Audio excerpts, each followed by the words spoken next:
In this demo, we're going to create some slots with concentric holes. This time I'm going to work on the XY plane.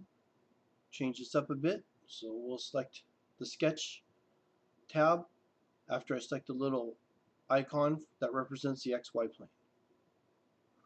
Now the H goes down and the V goes this way. V means vertical and H means horizontal. So that always confuses me. So what I do is I go to View, and under isometric view I can switch this to normal to view. When I do that, horizontal is going the wrong way for me. Positive is going this way. I want positive going in this direction. So I hit that normal to view feature again. And now X is going in the positive direction and Y is going in the vertical direction. That seems more logical to me. So I'm going to slide this down out of my way. And in the previous exercise, you learned some techniques on creating slots. Slots are called elongated holes on Catia. So if you were calling elongated holes slots, now you got to change your thought to think a slot is the elongated hole. It's very simple how it works. You simply select the feature elongated hole. I can select any spot. So for this example, I'll start at 3 and 2. That will be the first point to define a line for the center of the slot. I'll slide this out. It's come out something like this. I'll go to 9 and 2, and that will define the line itself. Once the line's been defined, all I have to do is drag my cursor out, and it will define the radius for me based on the end of the last line. So it's measuring a distance from the end of the last line to define that radius. I don't like the constraint it puts in there, so I'm just going to go ahead and delete it. Oops. You just highlight it and hit the delete on your keyboard. Now, I like to get this constraint. So what I'm going to do here is manually constrain this from this center point to this horizontal line.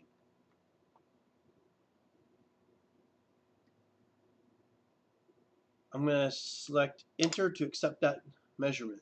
It is locked in the line horizontally. I'm going to also constrain, so I use the constraint tab or feature again. I'm going to put another feature from this point, so make sure you get right on that center point. You should highlight it and tell you it's getting the center point. Then I'll go ahead and grab that vertical yellow line. I'm grabbing the vertical yellow line, and that locks it into place. So I'm just going to click a location. Normally I put it down below, but it's easier for this demo for you to see it. I'll just click off of it so you can see I've located the slot to be at 3 and 2. If any time you don't like the location, you just double click and edit those values. Next thing I do is I define the length of that line. So I will use the constraint feature again and select the line itself. If I want to change the length of the line, it will automatically change the length of the slot. I'll hit enter. But before I go and change anything, what I want to do is select constraint and define this radius.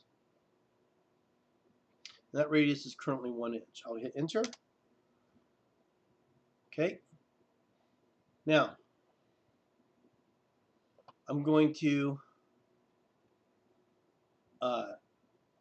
define this line and this line as horizontal. So under my preferences, I must not have had something set because it should have defined that automatically for me.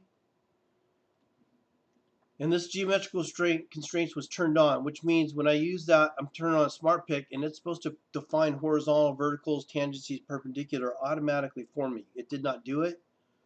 In the cases where it does not do it, you simply select the line that you want horizontal, which would be these two lines here. I'm using my control button to get both lines. Under the constraints tab feature, under the constraints feature, there's an arrow to the right where we'll find the dialog box. The dialog box allows us to put on those smart features. When I select the dialog box, I can add horizontal and it puts an H on those.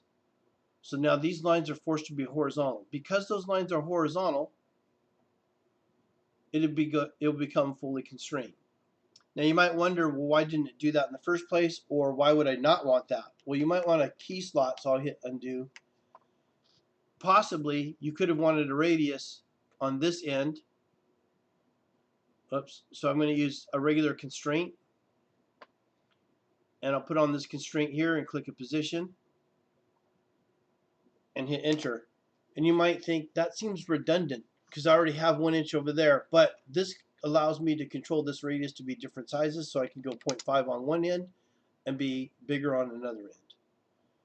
Okay, so if I was going for that, I would do it. I'm going to hit undo, and I'm going to put this line and this line horizontal. So using the control button, it allows me to grab both lines at once. Do you remember how I set horizontal? In the constraints feature, there's a down arrow where you can use the dialog box.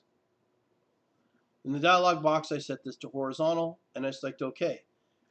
The constraint, or the profile turned purple to allow me it's over constrained.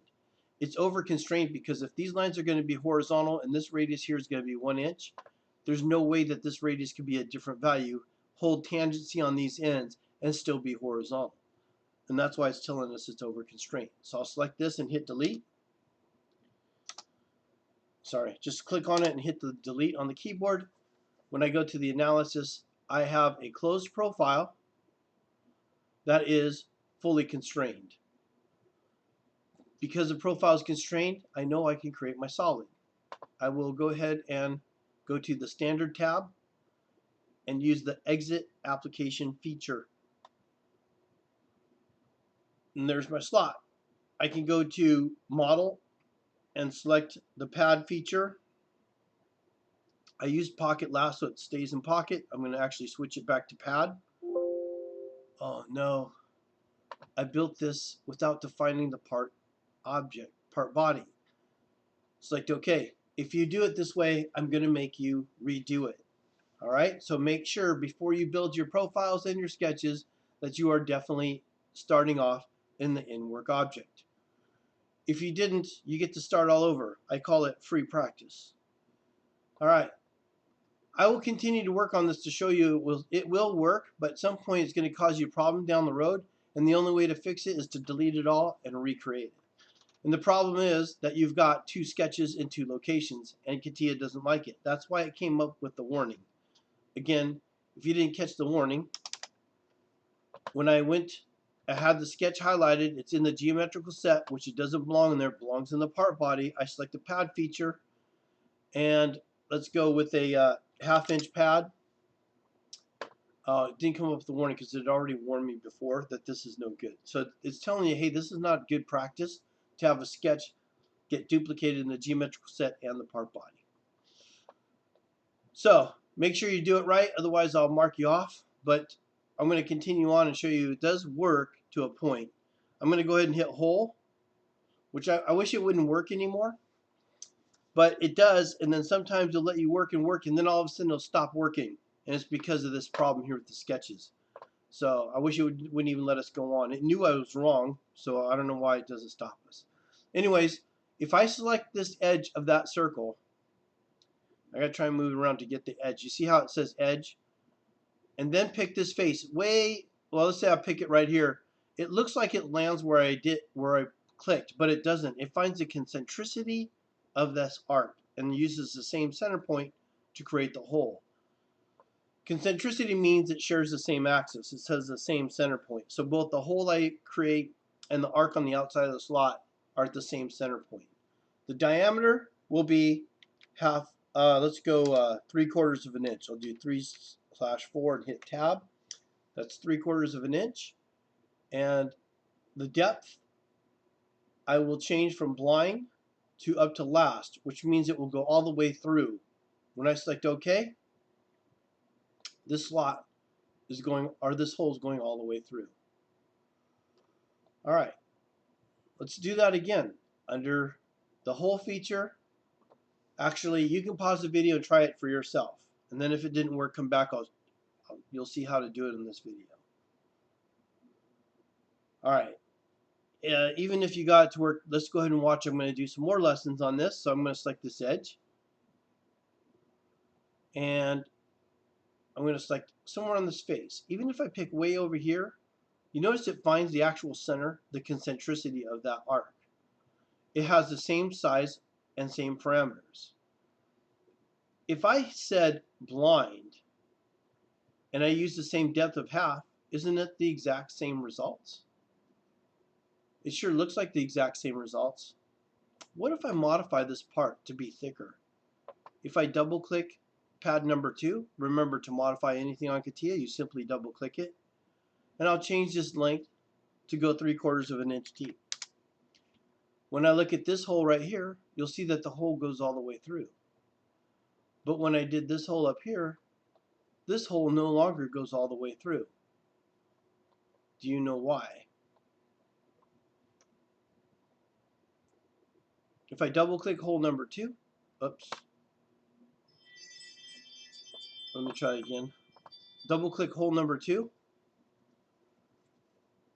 Okay, so it's doing it right. So I got hole number 2. The depth is still a 1/2 inch. It doesn't know to follow through.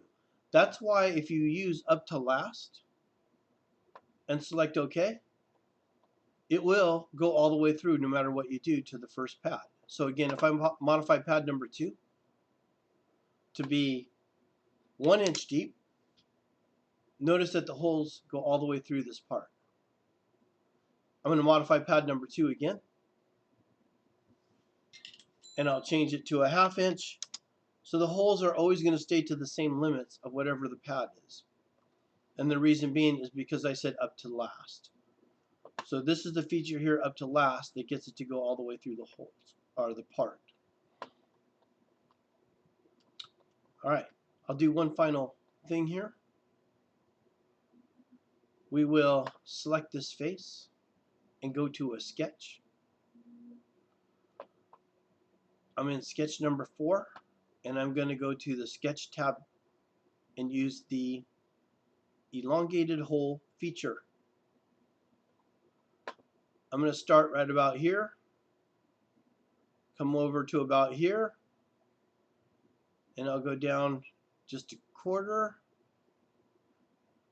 Oh, why didn't it show up earlier? Let's try that again. I'm going to start here,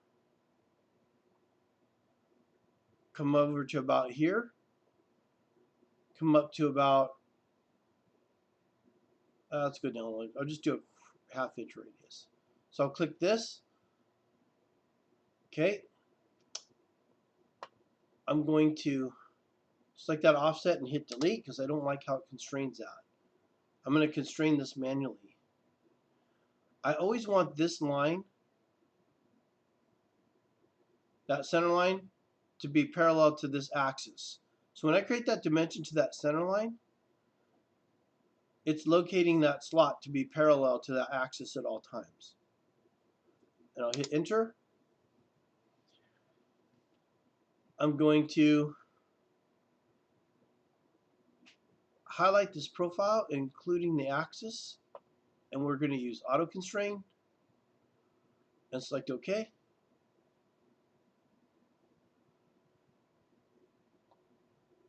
And you notice it dimensions the length of the slot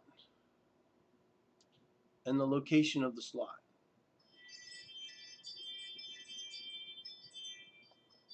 And it made these two horizontal automatically so that this is controlled by this dimension. If I double click this and change it to 1/8 of an inch,